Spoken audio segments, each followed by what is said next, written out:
Dans cette vidéo, après avoir étudié les propriétés de l'ATP, nous nous demanderons comment cette molécule intervient dans la contraction musculaire. Étudions, avant de répondre à cette question, la fibre musculaire. Un muscle est constitué de plusieurs faisceaux formés de plusieurs milliers de fibres musculaires contenant chacune des centaines de noyaux. Dans chaque fibre, on observe plusieurs milliers de myofibrilles. Une myofibrille est une structure contractile formée de myofilaments qui sont des filaments fins d'actine, ici en bleu sur le schéma du dessous, et des filaments épais de myosine représentés en rouge. La structure des myofibrilles est la suivante. On observe un disque I ou une bande I claire avec en son centre des stries Z plus foncées. On observe également une bande A foncée avec au milieu une strie H. La bande I est ici avec la strie Z foncée là.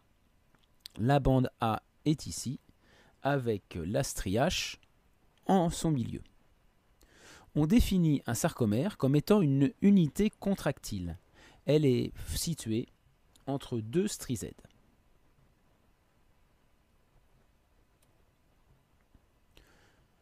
Lors d'une contraction, les fibres d'actine coulissent le long des fibres de myosine. L'épaisseur de la bande H diminue ainsi que celle du disque I, alors que l'épaisseur de la bande A augmente. Si on se place ici, on a donc ici la bande ou le disque I, ici en bleu foncé la bande ou le disque A, avec en son centre la strie Z. Donc on s'aperçoit bien effectivement que lors d'une contraction musculaire, l'épaisseur de la bande I diminue, alors que la largeur de la bande A augmente.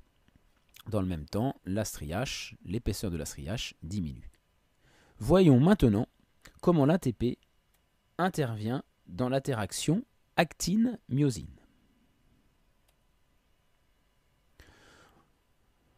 On va étudier ces deux documents en commençant bien évidemment par le document A. Je vous laisse un peu de temps pour lire les informations relatives à ce document.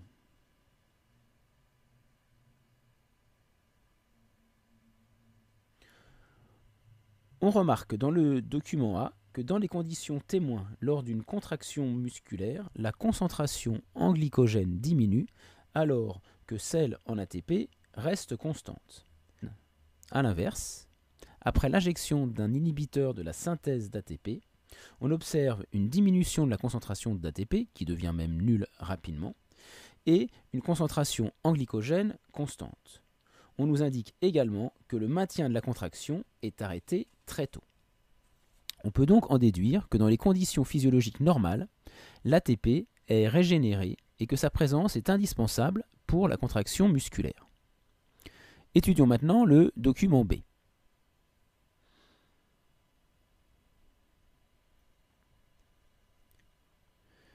Nous remarquons dans ce document que la contraction n'est possible que s'il y a hydrolyse de l'ATP. L'ATP est donc hydrolysé lors de la contraction musculaire et il est ensuite recyclé. Demandons-nous alors comment intervient l'ATP dans la contraction musculaire.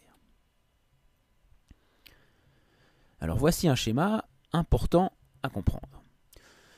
C'est un cycle et on va commencer donc bien évidemment par le petit 1.